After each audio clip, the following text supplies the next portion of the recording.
Assalamualaikum semua. Selamat mendengar rancangan Sembang Tengah Malam. Di episod kali ini yang bertajuk Umi. Umi ni dalam bahasa orang Arab, Umi ni mak. Okey, pada episod kali ini kita akan menceritakan tentang imaginary friend ataupun kawan imajinasi. Sesiapa yang mempunyai anak-anak kecil cerita ini saya rasa boleh anda boleh imagine kalau benda ini berlaku kepada anak-anak anda ataupun anak-anak anda yang sedang membesar tu, yang hijab dia masih terbuka. Cerita ni agak seram sekali. Assalamualaikum. Saya ada anak lelaki yang berusia 9 tahun. Dia mempunyai tabiat yang suka berbual dengan kawan imajinasinya yang diberi nama Umi. Kepada saya, itu adalah perkara biasa. Setiap anak-anak kecil akan mempunyai kawan imajinasi yang akan satu ketika itu dia akan tahu ataupun nampak kawan imajinasinya dalam kehidupan realiti. Mungkin ke? Dan ini adalah cerita saya. Kejadian ini baru saja berlaku di rumah kami di estet perumahan Chua Chu Kang. Sejak berumur 7 tahun, anak lelaki saya suka berbual sendiri dan dia akan beritahu kami ibu bapanya yang dia sedang berbual dengan kawan imajinasinya yang bernama Umi. Saya dan isteri saya pun perasan dengan tabiat dia yang suka berbual sendiri. Jadi kami pun tak ambil indah lah. Sehingga dia meningkat umur ke 8 tahun dan dia berhenti berbual dengan kawan imajinasinya yang bernama Umi.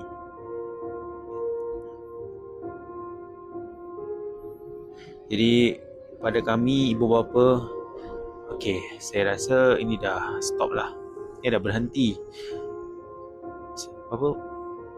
Face yang dia berbual sendiri ataupun imajinasi dia punya imajinasi kawan dia sudah tak ada lagi. Kami ingat dah tak ada lagi lah. Pada lewat Januari tahun ini, keluarga kami sangat rasa bergembira dan bersyukur kerana isteri saya telah mengandung dengan anak yang kedua. Alhamdulillah. Akhirnya anak lelaki kami mempunyai ada adik. Kami sekeluarga agak gembira sekali dengan berita ini. Dan baru-baru ini, pertengahan Jun, kami dapat satu berita yang menggemparkan. Pada satu malam itu, ketika kami sedang tidur, sedang berbual suami isteri di ruang tamu, tiba-tiba anak kami berlari menuju ke arah kami dan saya masih ingat lagi kata-kata yang agak seram pada kami pada ketika itu.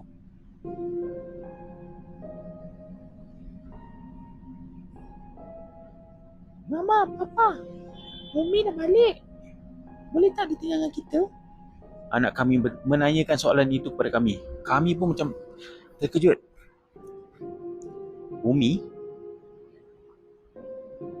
Ketika itu kami terbawa balik teringat pada masa pada umurnya masih 7 tahun yang dia masih ada kawan imajinasinya yang kami sangkakan ia telah berlalu setelah dia meningkat umur 8 tahun. Tetapi kami salah.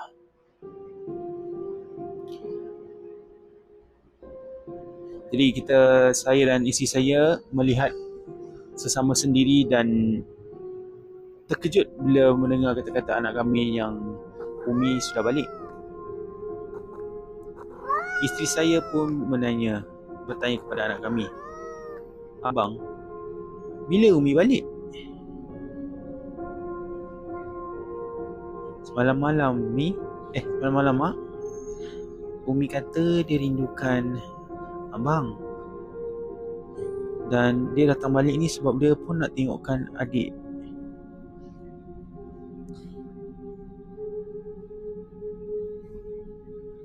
Yelah. Abang pergi tidur dulu, okey? Mama dengan ayah nak berbual sesuatu. Itu adalah ayat-ayat yang isteri saya memberitahu kepada anak lelaki kami.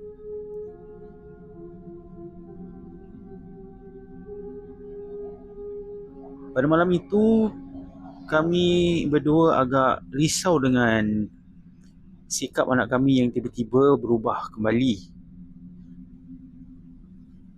Isteri saya pun agak risau kerana kawan imajinasinya telah kembali dan takut dia akan melirit. Abang, tengoklah. Kawan imajinasi dia sudah balik. Macam mana sekarang ni? Isteri saya tanya kepada saya yang agak risau tentang kelakuan anak lelaki saya itu. Tak apalah, kita kasih dia beberapa hari. Kita tengok kalau masih sama juga, kita akan cari bantuan lah.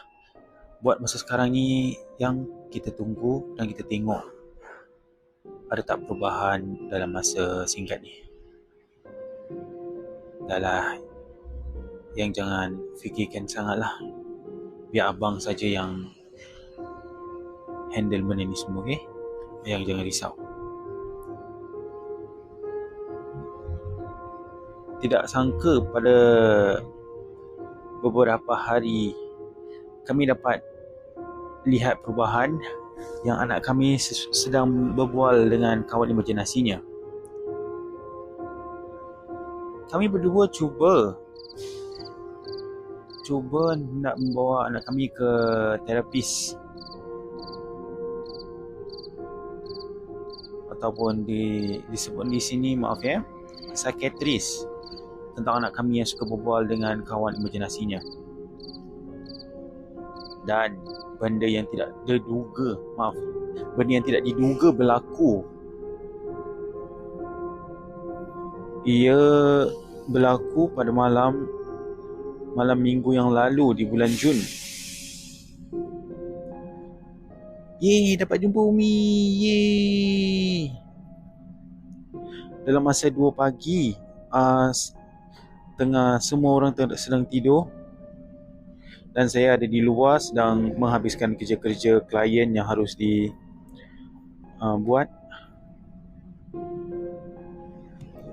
Saya tak boleh melengah lagi kerana dah lama tangguh projek ni. Saya pun merasa ngantuk, jadi saya menuju ke dapur untuk membuatkan saya segelas kopi.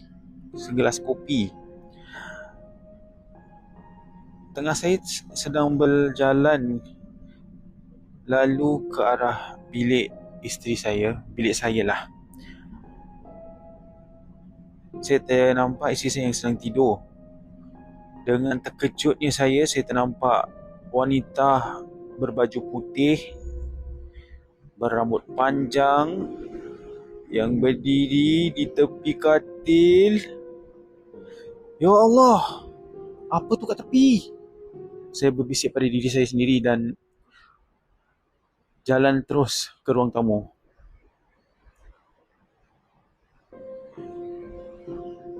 Kelang kabut saya masuk ke bilik kembali dan membuka lampu. Dan lembaga itu terus hilang. Tetapi selamat, isteri saya masih tidur. Jadi saya bergegas keluar, ambil laptop saya dan semua perkakas alat tulis ke dalam bilik untuk menghabiskan projek itu di dalam bilik saja. Saya pun bertanya kepada diri sendiri, itu hantu ke? Tak apalah, bibi, aku rasa aku penat ni. Nampak barang ni semua, ya Allah, seramnya. Malam esoknya, saya duduk bersama anak saya dan berbual tentang tentang kawan imajinasinya yang bernama Umi. Saya pun agak keliru macam rasa macam nak tahu apakah rupa kawan imajinasinya. Jadi saya pun tanyalah anak saya ni sambil berbual, dan bila saya dapat tahu, berdiri bulu rumah saya, bulu tengkuk semua berdiri. Ya Allah. Menurut anak saya, Umi adalah wanita yang biasa, mempunyai rambut yang panjang. Okey, ni anda cuba imagine kan, cuba bayangkan anak anda berbual dengan anda tentang makhluk ini. Sekarang abang bilang ayah, macam mana kawan imajinasi abang ni yang nama Umi tu? Oh, yang nama Umi. Yang nama Umi tu dia macam wanita biasa ya, tapi rambut dia panjang sekali ya, mata dia merah, kemudian kuku dia panjang ya.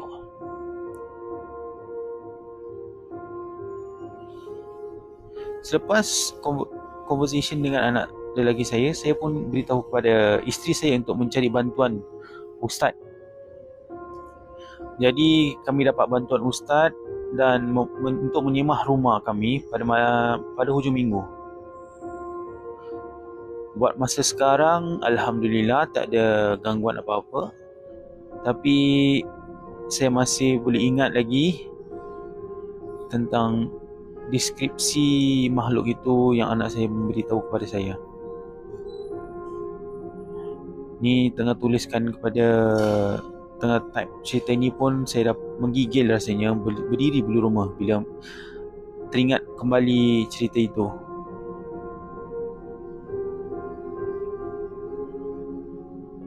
Itu sajalah. Terima kasih. Itu dia para pendengar Simbang Tengah Malam. Kalau anak anda bilang anda seperti itu, apa perasaan anda? Kalau saya, ya Allah, saya buka ayat satu bilik. Tapi seram juga rambut panjang besar. Ya Allah, diri tepi katil. Jadi bukalah ayat di setiap bilik. Buka MP3 pun tak apalah. Itu sajalah. Terima kasih kerana mendengar. Ikuti Simbang Tengah Malam.